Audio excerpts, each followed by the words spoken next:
ഇത് വാഴൂർ പഞ്ചായത്തിൻ്റെ വിവിധ ഭാഗങ്ങളിൽ കണ്ടു തുടങ്ങിയെങ്കിലും ഏറ്റവും കൂടുതലായിട്ട് ശാസ്താംകാവ് മേഖലകളിൽ, അതായത് 5, 6, 7, 9 വാർഡുകളിലാണ് ഏറ്റവും കൂടുതൽ ശല്യം. ഇത് സംബന്ധിച്ചിടത്തോളം മുഴുവൻ കർഷകരും കൃഷിയിൽ നിന്ന് പിന്മാറുന്ന ഒരവസ്ഥയിലേക്ക് എത്തിയിരിക്കുകയാണ്. വൈകുന്നേരങ്ങളിൽ ഇതിറങ്ങിയാൽ കൃഷി മുഴുവൻ, അത് ഇന്ന ഐറ്റമൊന്നുമില്ല, എല്ലാ ഐറ്റങ്ങളും തിന്ന് നശിപ്പിച്ച് രാവിലെ ഒരു വര പോലെ ഇല മുഴുവൻ തിന്നിട്ട് കമ്പ് മാത്രം നിൽക്കുന്ന ഒരവസ്ഥയിലേക്കാണ്.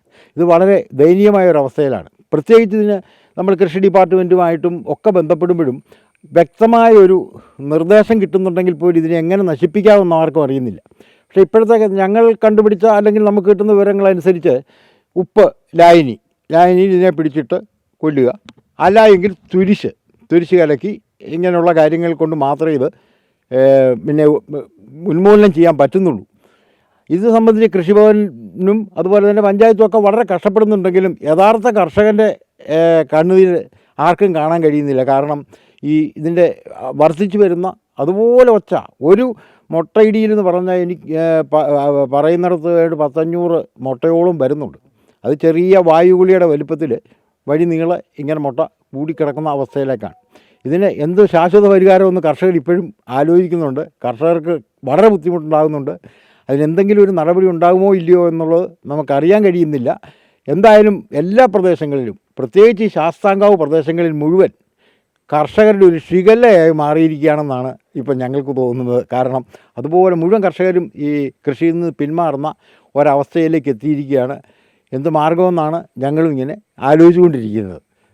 നമ്മളിപ്പോൾ എല്ലാ ദിവസവും പിടിക്കുക, അതായത് പിടിച്ച ഉപ്പിലായനിക്കകത്ത് ഇത് ഇടുക.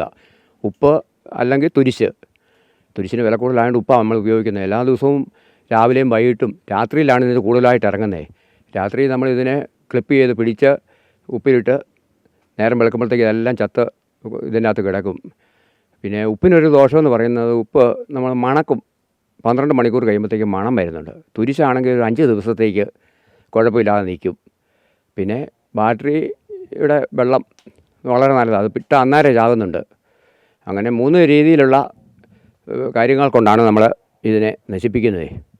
ഇത് ഓരോ ദിവസവും കൂടി വരികയാണ്.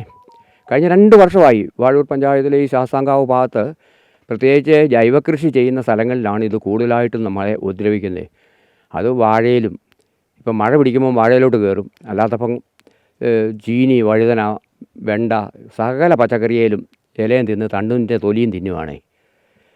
മഴ പിടിക്കുമ്പം കപ്പയും വാഴയായിട്ട് നിൽക്കും. അപ്പം നമുക്ക് ഭയങ്കര ബുദ്ധിമുട്ടിലേക്കാണ് കാര്യങ്ങൾ എത്തി നിൽക്കുന്നത്.